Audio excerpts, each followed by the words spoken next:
prior to the Second World War in the 1930s, it was fairly common for cities to levy both personal and corporate income taxes. From garbage collection to sewer systems to emergency services, local governments deliver most of the services Canadians rely on every day.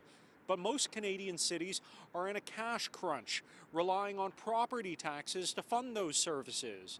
One economist has an idea, levying a 1% income tax on city residents. You know, you see it every year at city halls across the country. Big debate about how much you want to increase property taxes. Should it be 3%, 5%? Folks, I don't think notice that never happens provincially or federally. We don't have those debates because the tax bases they rely on just go up over time, and they aren't set up to be stagnant.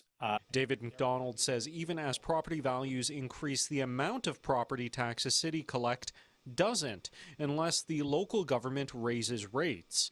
Instead of the annual drama of city property tax debates, Macdonald says a 1% income tax collected by the CRA and returned to cities could ease that.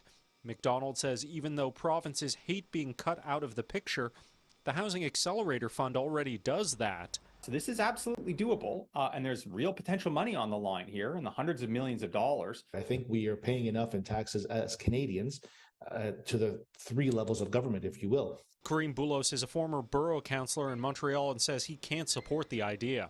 Not only would cutting out the province be totally unrealistic in Quebec, Boulos says a new tax might work once, but doesn't fix long-term problems around how much in taxes each level of government gets. If you ask most people, they care about federal issues. They're touched by provincial issues.